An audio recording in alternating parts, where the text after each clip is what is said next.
Halo, apa kabar pemirsa? Senang sekali saya Imam Asyari bisa kembali menemani Anda di program yang syarat dengan informasi inspiratif dan juga kesehatan bagi Anda dan keluarga. Inilah dia Bincang Sehati.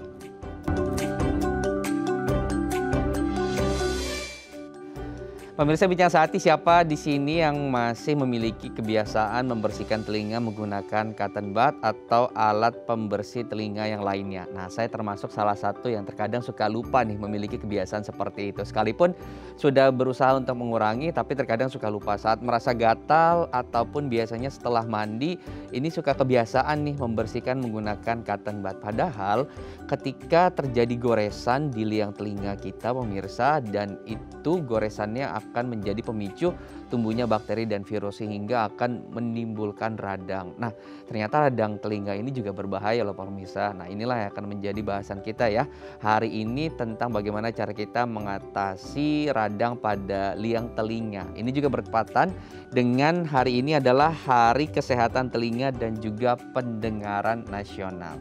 Baik, sebelum saya masuk ke tema utama kita, bagaimana cara kita mengatasi radang pada liang telinga, saya akan masuk kepada fungsi dari si pendengaran itu adalah untuk mendengarkan. Nah, bagaimana cara kita menjadi pendengar yang baik, ini adalah sebuah PR juga nih yang harus kita sama-sama miliki. Tidak mudah, tapi kemudian bisa dipelajari. Yuk kita intip apa saja fun fact seputar bagaimana cara menjadi pendengar yang baik. Yang pertama adalah melakukan kontak mata yang baik dengan lawan bicara kita pemirsa. Ini sebuah hal dasar ya ketika kita berkomunikasi dua arah dengan orang lain.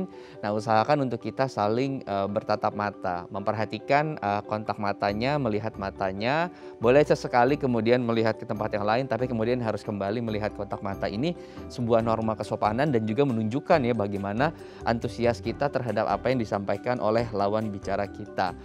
Bukan sesuatu yang mudah untuk dipraktekkan gitu ya, tetapi ini bisa dilatih dengan cara kemudian kita menggunakan cermin, kita mematap mata kita sendiri dalam cermin ataupun meminta bantuan gitu ya oleh sanak keluarga untuk kita bisa berlatih nih untuk bisa menatap mata saat kita berkomunikasi. Ini menjadi penanda loh kalau misalnya kita kemudian mendengarkan apa yang sedang dibicarakan oleh orang tersebut. Boleh sesekali mengangguk begitu ya, seperti ini gitu, atau bergeleng gitu sebagai salah satu bentuk gitu ya bahasa tubuh kita nonverbal bahwa kita menyimak apa yang sedang disampaikan. Itu hal dasar yang pertama. Fun fact berikutnya adalah kita harus perhatikan komunikasi nonverbal dan juga nada suara dari lawan bicara kita. Nah, ini kan kita mendengarkan apa yang kemudian sedang disampaikan. Kadang nada-nada yang disampaikan agak sedikit tinggi, terus kemudian juga rendah, atau terlihat seperti lawan bicara kita letih. Nah, ini kita juga bisa memperhatikan hal tersebut dan kemudian mengekspresikan ya dengan bagaimana cara mimik kita, juga bahwa kita antusias, bahwa kita berbelas kasih dengan apa yang dia rasakan. Nah, itu kita harus juga jeli terhadap nada bicara dari lawan bicara kita. Dengan begitu kita tahu feedback seperti apa atau sikap seperti apa yang harus kita tunjukkan gitu ya kepada si lawan bicara kita saat dia sedang menyampaikan sesuatu atau menginformasikan hal-hal pribadi yang bersangkutan. Itu dia dua fun fact. Yang pertama, berikutnya yang ketiga adalah menjadi cermin. Nah, mirroring ini salah satu trik yang bisa dilakukan ya pemirsa, bagaimana kemudian kita bersikap seolah seperti cermin mengikuti gerak-gerik yang bersangkutan lawan bicara kita dan memberikan sikap antusias seperti yang dia sampaikan. Seperti fun fact yang kedua tadi, bagaimana ada bicara, antusias dia. Nah, kita juga harus mengekspresikan hal yang sama gitu ya dengan apa yang dia lakukan gitu. Nah, ini juga bisa diterapkan dan juga bisa dilatih dengan cara tadi kita menjadi mirroring, kita menjadi cermin, dan kita bisa belajar dengan cara kita berbicara dengan cermin juga pemirsa gitu. Nah, ini bisa dilatih loh, sekali lagi gitu ya, tidak mudah untuk dipraktekkan tapi kemudian bisa dilatih sedikit demi sedikit. Yang keempat adalah berlatih untuk diam. Kesunyian terkadang membuat seorang ini ingin bercerita lebih atau mereka bisa lebih menggali apa yang ingin mereka sampaikan. Semula misalnya hanya ingin menyampaikan hal-hal dasar, tidak begitu mendalam, tapi dengan kita bisa bersikap diam, menghadirkan kesunyian, nah membuat orang itu menjadi lebih nyaman dan mereka lebih ingin berbicara lebih dalam gitu. Nah, ketika mereka berbicara lebih banyak, informasi yang disampaikan lebih banyak dan terstruktur, nah kita juga lebih mudah untuk memahami secara konteks apa sih yang disampaikan oleh lawan bicara kita, dan kita bisa memberikan sebuah konsep ataupun ide ataupun tanggapan yang juga sesuai dengan kebutuhannya. Jadi kita terkadang perlu nih bersikap diam, tidak terlalu kemudian berbanyak bicara. Ini juga bisa dilatih atau bisa dikondisikan secara lingkungan gitu ya, dengan memilih ruangan-ruangan yang memang khusus untuk kita berbicara dengan si lawan tadi. Baik, berikutnya adalah berpikir dahulu sebelum kita merespon. Nah ini kemudian nih yang harus kita perhatikan adalah kita harus berpikir dulu sebelum kita memberikan feedback. Jangan sampai apa yang kita sampaikan kemudian kepada lawan bicara kita justru tidak dibutuhkan nasihatnya oleh mereka. Nah itu dia tadi 5 fun fact bagaimana cara kita menjadi pendengar yang baik. Kita akan bahas nanti lebih lengkap ya di segmen selanjutnya. Tetap bersama kami di Bincang Sehati.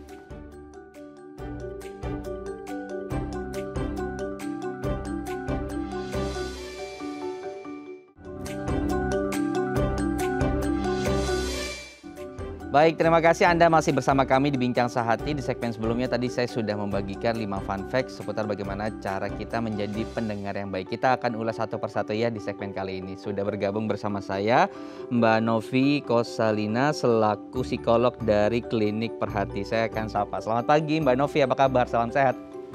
Pagi Mas Imam. Baik. Sehat. Mas Imam gimana? Sehat? Alhamdulillah sehat. Semoga kita juga selalu diberkati kesehatan, sehingga kita juga bisa berbagi informasi kesehatan juga kepada pemirsa di rumah. Dan ini kan sekarang kita mau berbagi soal fun fact bagaimana menjadi seorang pendengar yang baik. Karena ini sesuatu yang kemudian mudah untuk dilafalkan, tapi ketika dipraktekkan ini sangat sulit gitu ya. Bahkan terkadang kita lupa gitu ya untuk mempraktekkan hal-hal tersebut. Yang pertama ya kita akan ulas fun fact-nya adalah melakukan kontak mata. Nah mengapa sih kemudian kontak mata ini begitu penting saat kita berkomunikasi dua arah? Oke, Mas Imam, sebenarnya kan kita bisa ngerasain ya, tanpa kita harus belajar tentang banyak teori. Kalau kita sedang berhadapan dengan orang yang good listener, orang pendengar yang baik, kita bisa ngerasa nyaman. Tadi Mas Imam juga mungkin sampaikan, jadi pengen terbuka lebih banyak lagi. Yang tadinya pikir kita mau cerita tentang ini aja, ternyata ketika dia menjadi pendengar yang baik gitu ya, kita jadi lebih terbuka dan pengen menceritakan lebih dalam lagi tentang permasalahan kita.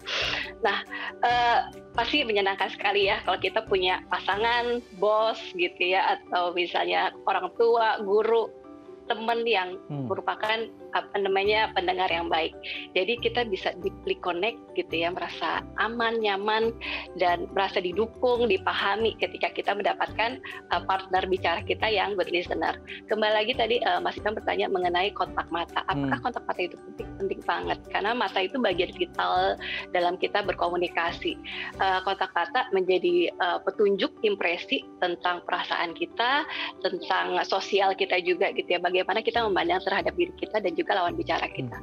Bayangkan kalau kita misalnya bicara lalu mata kita kemana-mana, itu bisa menunjukkan bahwa kita mungkin kurang tertarik, bisa juga kita kurang percaya diri, dan kita terasa seperti mengabaikan dan menolak orang yang sedang berbicara itu. Tentu itu akan menyakitkan ya buat orang yang sedang curhat gitu ya. Tapi bandingkan dengan orang yang ketika kita cerita dia menatap mata kita dengan teduh gitu ya, dia mendengarkan dengan sungguh-sungguh gitu ya, kita bisa merasa oke, orang ini satu percaya diri dan dia tertarik berminat untuk mendengarkan cerita kita. Dan biasanya itu dikaitkan dengan trustworthiness sih. Jadi orang yang punya kontak mata yang baik, dia akan lebih bisa dipercaya dan kita pun makin percaya untuk cerita sama dia. Jadi kontak mata memang sangat penting gitu ya dalam kita berkomunikasi. Oke, tapi terkadang saat bicara ada juga yang matanya cuma bisa sebentar gitu ya, melihat tatap mata ke mata, kadang ke atas atau misalnya ke bawah gitu. Tapi bisa dilatih lah ya, seperti itu gitu. Ya itu bisa karena orang itu nggak percaya diri terhadap dirinya sendiri, ataupun dia sebenarnya nggak minat terhadap cerita kita gitu. Bisa dua hal itu sih. Baik, kita masuk ke fun fact berikutnya adalah kita harus memperhatikan nada bicara lawan bicara kita nih, Mbak Novi. Nah, bagaimana kemudian cara kita mempelajari itu dan respon seperti apa sih ketika mendapati nada-nada bicara tertentu dalam kita memberikan reaksi nonverbalnya gitu? Karena kalau misalnya dia sudah mulai letih atau misalnya ada suara udah mulai tinggi gitu kan, emosi gitu. Iya, kontak mata itu salah satu bagian dari komunikasi nonverbal tadi ya. Jadi komunikasi nonverbal itu kontak mata, postur, gestur, kayak saya sekarang menggerakkan tangan gitu ya, mengangguk-anggukkan kepala gitu. Lalu bagaimana kedekatan kita dengan orang yang sedang kita bicara gitu ya, postur kita pakai lean forward gitu ya. Kalau lean forward kan lebih kayak kita tertarik pengen dengar lebih lanjut, atau kita kayak lean backward gitu ya, kayak aduh males gitu ya, lalu mata kemana-mana. Nah, komunikasi nonverbal itu sebenarnya 60-70% dari komunikasi dan kontennya gitu ya. Kita bisa mengatakan kayak misalnya saya tanya Mas Imam tadi ya, Mas Imam gimana kabarnya? Mungkin Mas Imam bilang oke gitu ya. Saya juga bilang bete. Oke, bisa.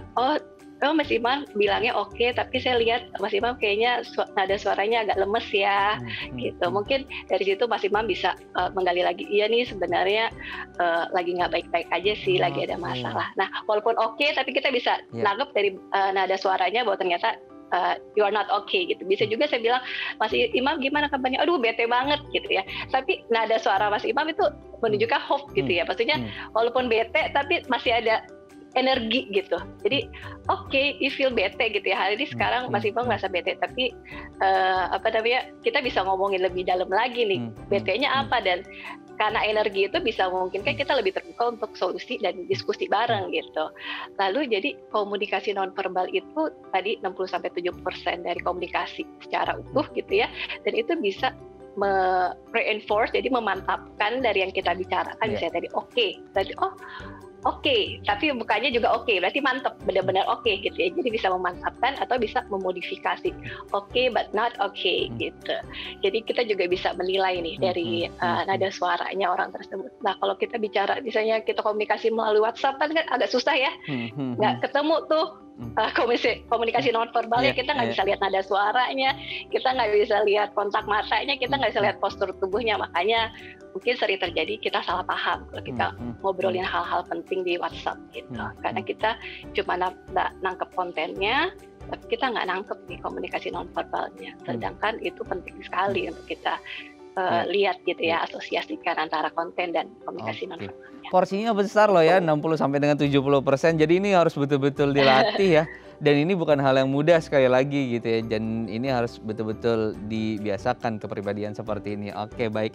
Aku pun melatihnya tidak sebentar gitu ya, cukup lama untuk bisa kemudian bisa memberikan komunikasi nonverbal saat tatap mata seperti ini. Kemudian yang berikutnya adalah menjadi cermin gitu. Nah, ini kan salah satu triknya mirroring ya. Kita menjadi cermin saat berbicara gitu. Tapi kemudian apa yang respon-respon seperti apa saat kita menjadi cermin ini yang menunjukkan bahwa kita nggak diam gitu. Kita juga mendengarkan gitu. Nah, mirroring itu ada dua macam Mas Imam. Ada yang emotional mirroring, ada yang mirroring yang tadi komunikasi nonverbal. Sebenarnya mirroring itu sifatnya subconscious dan involuntary, jadi di alam bawah sadar dan tidak kita sengaja. Ketika kita sengajain untuk mirroring orang, untuk karena tujuan mirroring kan kalau misalnya kita udah mirroring orang, biasanya lebih persuasif, lebih disukain, lebih menunjukkan ada karisma gitu ya. Tapi kalau kita dibuat-buat, tidak genuine, tidak tulus, malah justru backfires. Karena ketika kita aku mau mirroring supaya lebih persuasif dan menjadi punya karisma gitu ya, kita jadi otak kita itu jadi lebih letih karena kita nggak lagi nangkep kontennya si lawan bicara, tapi kita coba untuk lihat dia melakukan apa dan kita mau samain gerakannya itu ya, mirroring itu ya. Nah itu jadinya nggak genuine dan justru nggak bagus gitu ya. Daripada kita memaksakan diri mirroring gesturnya orang, lebih baik kita mendengerin benar-benar apa yang dia sampaikan dan kita memberikan komentar yang empati gitu. Nah berikutnya adalah emotional mirroring. Nah ini program biological programming. Jadi memang dari sananya udah ada.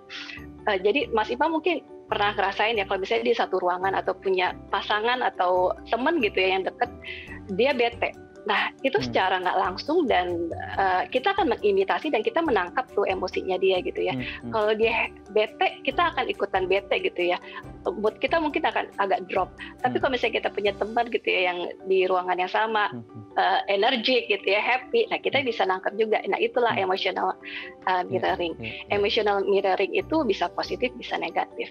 Positifnya tadi kalau orang happy kita bisa tertular tuh happy-nya. Tapi kalau orang bete kan kita bisa tertular bete-nya. Dan itu kemudian positifnya lagi kita bisa relation bondingnya juga makin erat tuh ya, karena kita bisa empatik terhadap oh dia ngerasain itu ya bete, oh I can feel that too gitu ya. Jadi kita ngerasa lebih bonding lah dengan orang tersebut. Nah negatifnya itu yaitu kita jadi craving. Kalau misalnya ada orang ngerokok, kita lagi mau berhenti merokok jadi pengen ngerokok gitu ya. Atau misalnya ada orang trauma gitu ya, kita juga kayak misalnya orang tua yang trauma, mungkin dia nggak menunjukkan dengan kata-kata dia mengalami masalah ya, tapi anak can sense it dan dia bisa internalisasi itu gitu. Oke, baik Mas Imam. Jadi ya mirroring seperti itu. Oke, baik. Jadi ada 2 tipe tadi ya, dan kita juga bisa kemudian memperhatikan kita masuk yang kemana dan apa yang harus dihindari. Berikutnya adalah berlatih untuk diam. Ini sebetulnya penting juga nih, berlatih untuk diam dan menghadirkan kesunyian saat kita berbicara. Tapi sebetulnya sedalam apa sih kemudian ketika kita bisa bersikap diam dan sunyi itu seseorang bisa kemudian nyaman dan terus lebih dalam menceritakan apa yang ingin dia sampaikan? Kita kan dalam budaya ya, akhir-akhir ini kayak budayanya makin kayaknya harus gitu ya, harus komentar kalau ada apa, kita melakukan sesuatu kayaknya pengen ngepost, bikin status, atau misalnya ada teman melakukan apa kita komen gitu ya. Kayaknya kita dipacu untuk memberikan komentar, padahal sebenarnya ruang diam itu sangat penting dan kita memaksimalkan ruang diam itu jauh lebih bermanfaat karena kita punya waktu untuk refleksi buat diri kita. Oh, kita jadi ngerti apa yang dia rasain ya, oh dia begitu ya, oh oke. Mungkin belum ngerti tapi kita we try to understand, bukan sekedar kita nyautin respon aja gitu ya, asal ngomong gitu ya. Tapi ketika kita diam ya nggak apa-apa, kita berusaha memahami orang tersebut ya. Mungkin bisa ngelihat ya kalau kita lagi mencoba berusaha memahami gitu ya. Mungkin Mas Imam pernah dengar quote dari Stephen Covey yang mengatakan the biggest problem in communication that people listen not to reply, not to understand gitu ya. Jadi sekarang tuh orang kalau denger tujuannya bukan untuk mengerti apa yang dikatakan orang tersebut, tapi ya supaya saya jawabin apa ya gitu ya. Iya, ngebalesnya apa ya, ngeresponnya apa ya, supaya nggak ada ruang diam itu. Nah, kemudian lagi ketika kita bisa embrace the silence itu, kita bisa memaksimalkan ruang sunyi itu. Sebenarnya coba deh Mas Imam, kalau kita bisa nyaman dengan orang lain tanpa harus ngobrol terus, sebenarnya kan ruang intimnya itu lebih kerasa ya. Dibanding kita harus bikin mood gitu ya, pokoknya aku mau nanya apa aja deh supaya dia nggak ngerasa bosen, nggak awkward gitu ya. Nah itu, jadi ruang diam itu bisa menunjukkan kita punya keintiman yang lebih dalam lagi dengan orang tersebut, karena kita nggak harus memaksakan diri, aku harus ngajak ngobrol nih supaya dia nggak kira aku ngebosenin dan sebagainya. Dan ketika cerita yang disampaikan full karena kesunyian tadi, kita juga bisa merespon dengan baik. Yang terakhir adalah berpikir sebelum kita merespon. Nah, bagaimana kemudian cara kita bisa memikirkan sesuatu yang pas dan merespon yang pas sesuai dengan yang mereka butuhkan? Merespon itu kan berarti tahap terakhir tuh. Kita udah harus bisa dulu tuh yang aktif listening skills-nya ya. Jadi ketika kita mencerita atau siapapun cerita sama kita, kita bisa mendengarkan tanpa judgement. Gak usah mikir ke dalam, kamu aja yang berlebihan atau sensitif gitu. Jangan, pokoknya buang pikiran itu. Jadi ketika orang cerita ya kita dengerin benar-benar tanpa judgement, tanpa interupsi. Biarkan dia menyelesaikan dulu ceritanya dan tunjukkan bahwa kita fokus ketika dia cerita, kita dengerin baik-baik. Gak sambil main handphone, gak sambil mata kemana-mana atau pikiran kemana-mana, tunjukkan kita fokus. Lalu berikutnya kita bisa tanya juga kalau misalnya ada yang nggak ngerti, oh kayak gitu ya, kenapa, apa yang bikin kamu seperti itu gitu ya. Mungkin ada hal-hal yang dari cerita dia yang kita belum pahami, boleh juga tanya. Lalu bisa juga kita menunjukkan dengan bikin kesimpulan, oh jadi yang saya dengar dari cerita kamu tuh seperti ini ya. Jadi itu dia ngerasa benar-benar didengar dan dipahami, dan bisa juga mengkoreksi ternyata kita yang kita tangkap bisa benar, masih bisa salah kan gitu ya. Tapi kalau kita udah bikin kesimpulan kan dia bisa merekoreksi kalau ada kesalahan dari kesimpulan kita, atau bisa iya benar seperti itu. Nah, ketika active listening skills kita sudah kita lakukan terhadap partner atau lawan bicara kita, barulah kita merespon. Ketika mungkin dia bertanya, jadi saran kamu apa ya? Menurut kamu baiknya seperti apa ya? Nah, disitulah kita baru merespon. Kadang-kadang, iya, karena kadang-kadang orang cerita ya just want to express perasaannya aja. Mereka kadang-kadang belum tentu butuh solusi atau saran dari kita ya, tapi kalau dia udah bertanya seperti itu, kita bisa misalnya menyampaikan, oh kalau menurut aku sih seperti ini, dulu aku pernah mengalami hal seperti ini, aku melakukan seperti ini, atau mungkin kita punya pandangan yang berbeda dan kita nggak setuju, juga bisa kita sampaikan juga ke dia gitu. Nah itu sih bisa juga kita menunjukkan itu, kita memberikan konten gitu ya, saran. Bisa juga kita naming perasaannya, oh dari cerita kamu saya bisa ngerasain kayaknya kamu frustrasi berat ya, kamu kayaknya lagi kebingungan banget, just naming the feeling itu tuh sebenarnya sudah membantu. Atau kita bisa memberikan support juga. Oke, kamu kalau misalnya butuh apa-apa kasih tahu saya aja ya. Atau kita bisa diskusikan lebih lanjut loh, misalnya maunya seperti apa ya baiknya supaya buat kamu. Kayak gitu sih. Mungkin respon-respon itu yang bisa kita berikan gitu ke orang yang bersangkutan. Baik, jadi tunggu sinyal ya. Tapi kalau udah dikasih sinyal baru kita merespon gitu ya. Ataupun nanti kita bisa mancing gitu ya, seperti yang tadi diajarkan oleh Mbak Novi. Terima kasih ya Mbak Novi sudah berbagi informasi hari ini. Wah, lengkap sekali. Semoga kita semua nih pemirsa Bincang Sehati juga bisa belajar bagaimana cara kita menjadi pendengar yang baik. Terima kasih Mbak Novi, selamat beraktivitas kembali. Salam sehat, salam untuk keluarga di rumah. Oke pemirsa, itu dia tadi perbincangan kita seputar bagaimana cara kita menjadi pendengar yang baik. Nah di segmen selanjutnya kita akan membahas bagaimana sih cara kita mengatasi radang di liang telinga. Kita akan bahas usai jeda, tetap bersama kami di Bincang Sehati.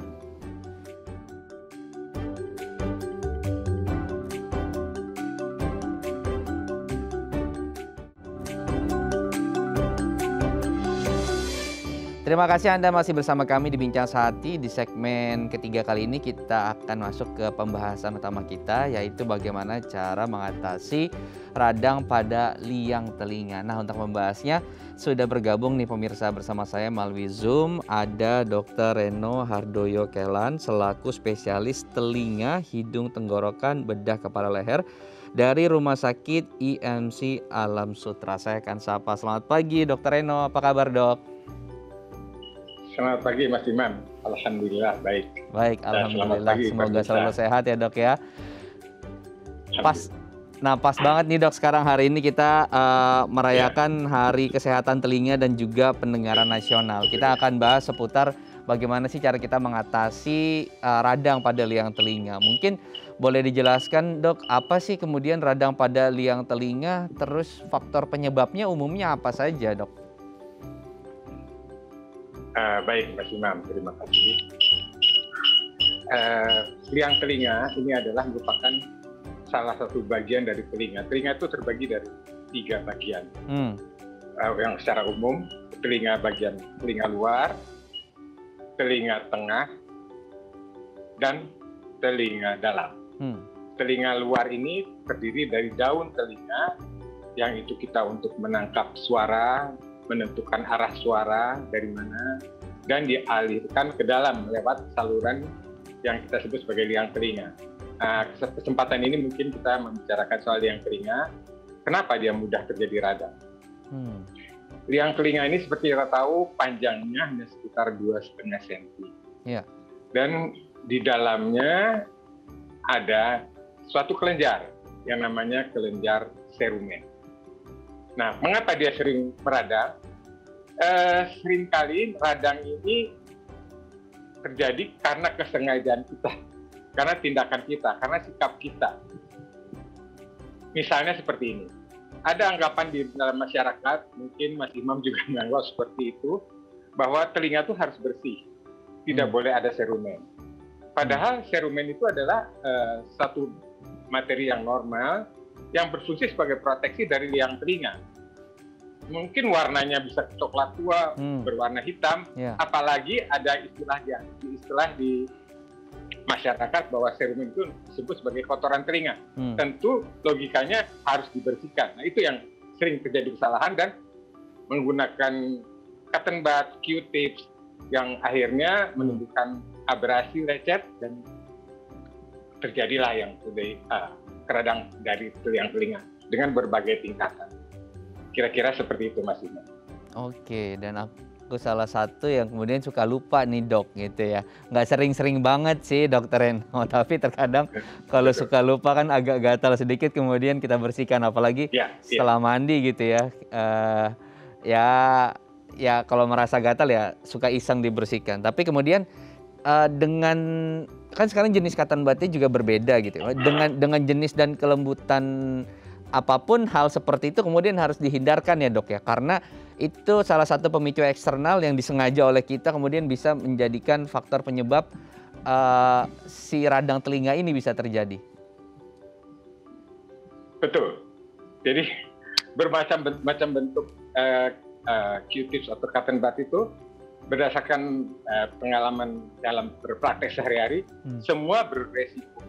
Karena yang beresiko sebenarnya bukan bahannya, tapi tindakan kita kadang-kadang yang penasaran, yang terlalu semangat untuk bersihkan, nggak puas sebentar. Nah itu yang terjadi. Kalau kadang-kadang saya dengan pasien-pasien ada tawar-menawar, bagaimana dok kalau gatal? Jadi kita jangan jadikan satu kebiasaan. Tapi kalau gatal kan prinsipnya boleh menyentuh seperlunya. Soalnya kalau kita terlalu semangat, dia berbeda dengan kulit di luar. Tentu sangat sensitif dan dengan goresan sedikit aja mudah terjadi radang liang telinga. Kira-kira seperti itu. Ada tawar-menawar ya dok. Oke, baik. Dok, ketika sudah terjadi misalnya kebiasaan seperti itu dan proses eksternal kitanya pembersihannya juga terlalu kasar gitu. Ketika sudah terjadi luka atau lecet, sebetulnya apa yang terjadi sih di dalam liang telinga kita sehingga kemudian dia meradang gitu? Begini, liang telinga kita sebenarnya bersuasana asam. Hal ini dipertahankan dengan adanya serumen. Dan serumen itu mengandung, selain dia bersifat asam, juga mengandung beberapa macam antiseptik yang tentunya sebagai pertahanan, sebagai alat proteksi. Kalau misalnya kita ganggu, misalnya yang sering terjadi adalah rasa ingin membersihkan. Kalau gatal saya bisa ditolerir, tapi nggak mungkin kan kalau gatal saya disentuh. Tapi kalau misalnya menjadi satu kebiasaan setiap hari untuk membersihkan, itu yang jadi problem. Dan akhirnya berurusan dengan THT karena tidak kunjung sembuh. Seperti itu Mas Ivan. Oke, dan luka di situ dan kemudian tumbuh virus dan bakteri ya di dalam kuping tadi gitu ya. Betul. Atau liang telinga tadi. Sebenarnya secara normal di kulit kita dimanapun, termasuk kulit liang telinga itu memang ada bakteri, ada jamur, ada virus, tapi yang masih berdarah sebagai flora normal yang tidak mengganggu. Tapi pada saat ada perubahan di dalam liang telinga, misalnya keasamannya yang menurun, tentu akan membuat si jamur atau si bakteri ini untuk bisa merusak lebih dalam dan menimbulkan peradangan sampai infeksi. Gitu Mas. Oke. Kan sulit dilihat nih kalau misalnya dia ada luka atau tidak. Gimana cara merasakannya dok? Apa sih yang umum dirasakan oleh seseorang yang ternyata telinganya mengalami peradangan, Dr. Eno? Kalau yang ringan, itu mungkin tadi Mas Iman juga sempat mention ya, bahwa yang paling sering adalah awalnya adalah yang paling sering awalnya itu gejala awal.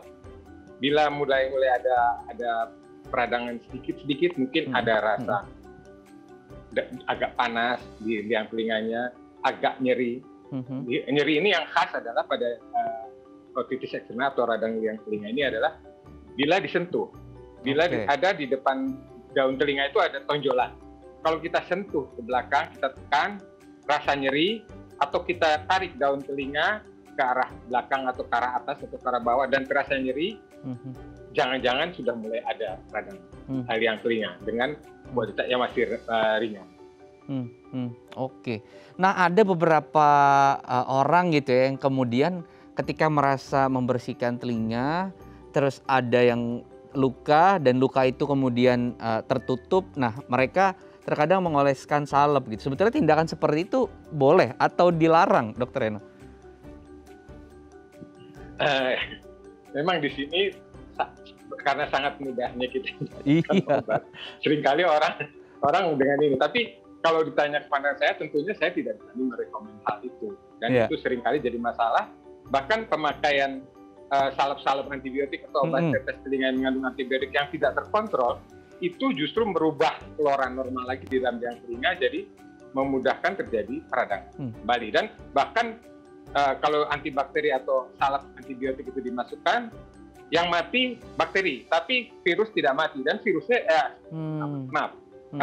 jamurnya tumbuh lebih galak lagi seperti itu misalnya.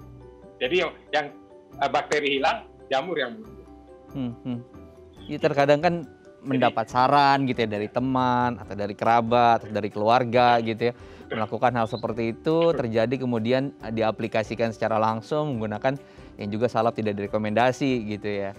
Nah, ini juga ternyata berbahaya dan tidak disarankan. Baik, Dokter Eno, nanti kita akan lanjutkan kembali ya perbincangan kita di segmen selanjutnya. Untuk Anda pemirsa yang memiliki pertanyaan nih, ingin bertanya langsung dengan Dokter Eno, Anda bisa bergabung nih bersama kami melalui line telepon di 021 290 32644 atau bisa melalui Instagram kami di @daifamily. Tetap bersama kami di Bincang Saat ini.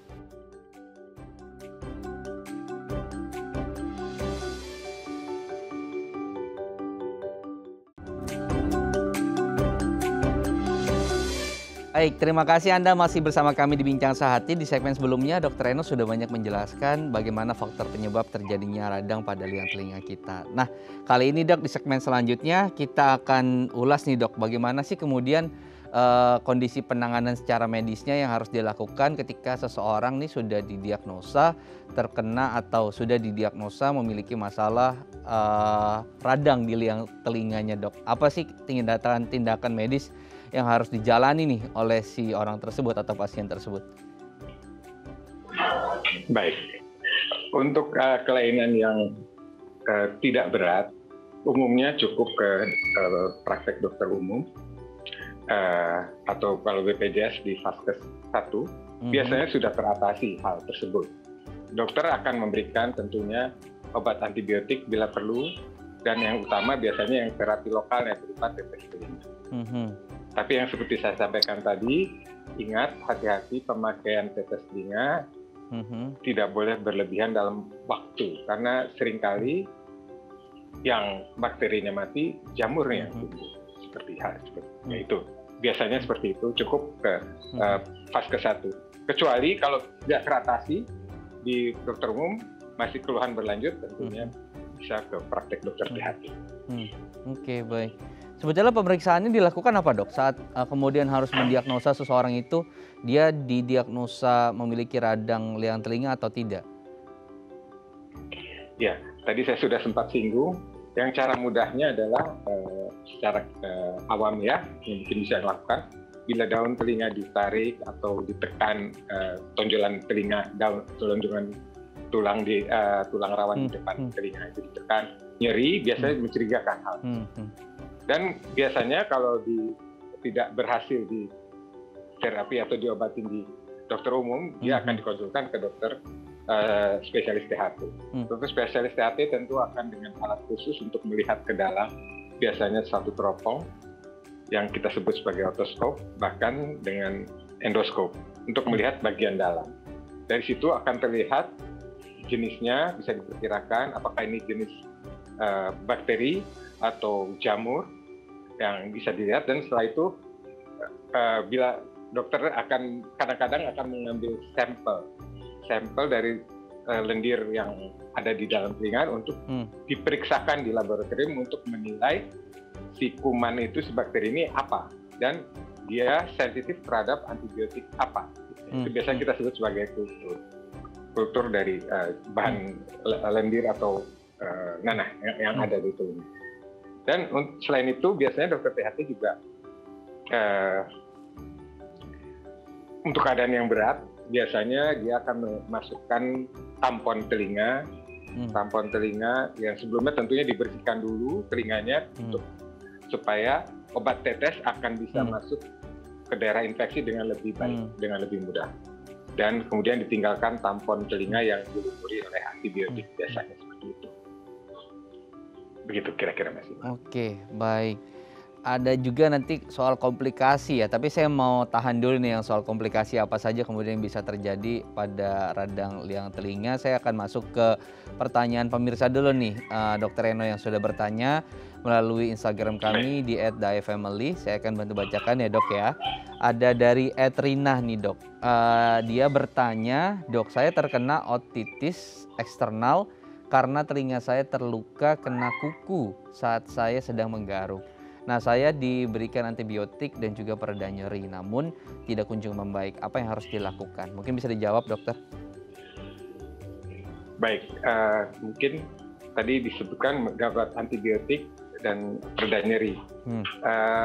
Ada yang tidak disebutkan, entah saya belum tahu apakah untuk terapi lokalnya. Karena kita bayangkan kalau antibiotik yang diminum, untuk mencapai telinga tentu harus berputar-putar dulu, masuk ke lambung, masuk ke usus, diserap, sampai ke telinga mungkin konsentrasinya udah sedikit, misalnya seperti itu.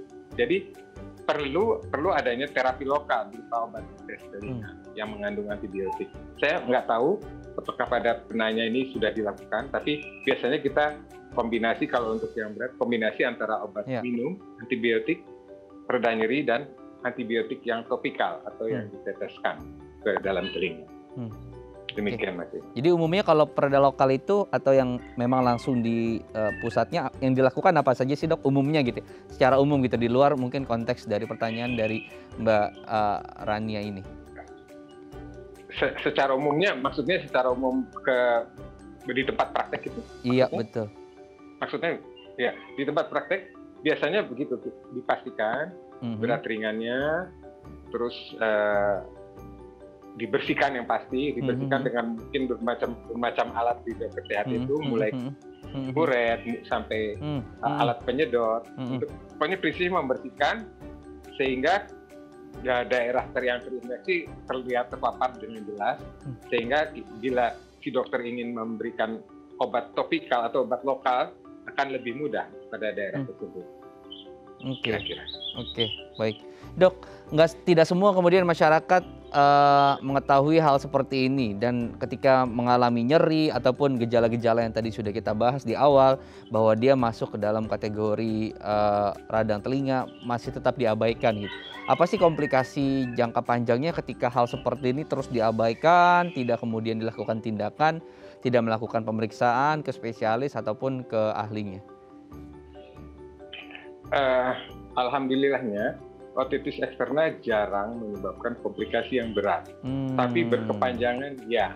Tapi untuk menjadi berat, kecuali bila terjadi biasanya pada orang-orang yang menderita diabetes atau ada penurunan kekebalan atau imunitas, itu biasanya infeksinya akan bisa meluas, dan ini yang ditakutkan. Dan biasanya kalau mengenai orang-orang tersebut, kita minta pada pasiennya untuk dirawat inap karena akan diberikan antibiotik secara intravena dengan dosis yang tinggi untuk segera mengatasi infeksinya.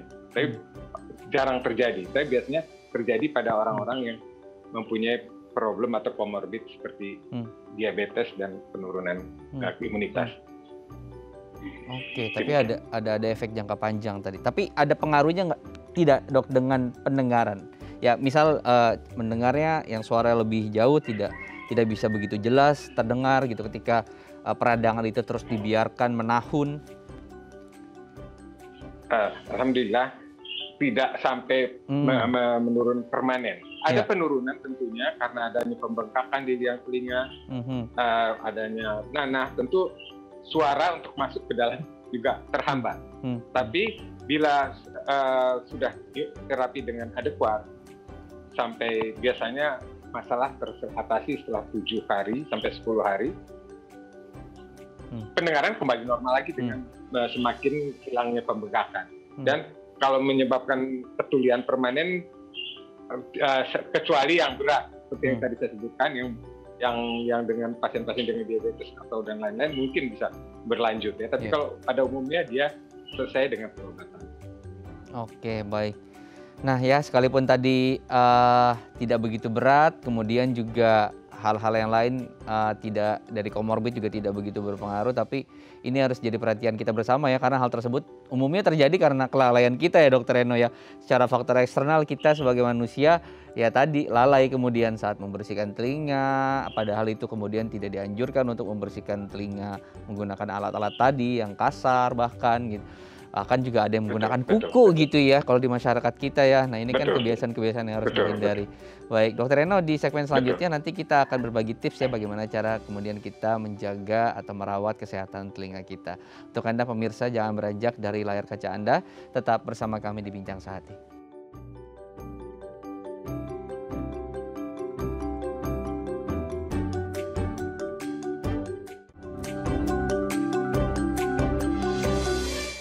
Baik, terima kasih Anda masih bersama kami di Bincang Sehati. Kita akan lanjutkan perbincangan kita di segmen terakhir. Kita juga akan berbagi tips nih di segmen terakhir seputar bagaimana cara kita menjaga kesehatan telinga dan bagaimana sih cara kita untuk menghindari gitu ya terkena permasalahan seperti radang telinga ini.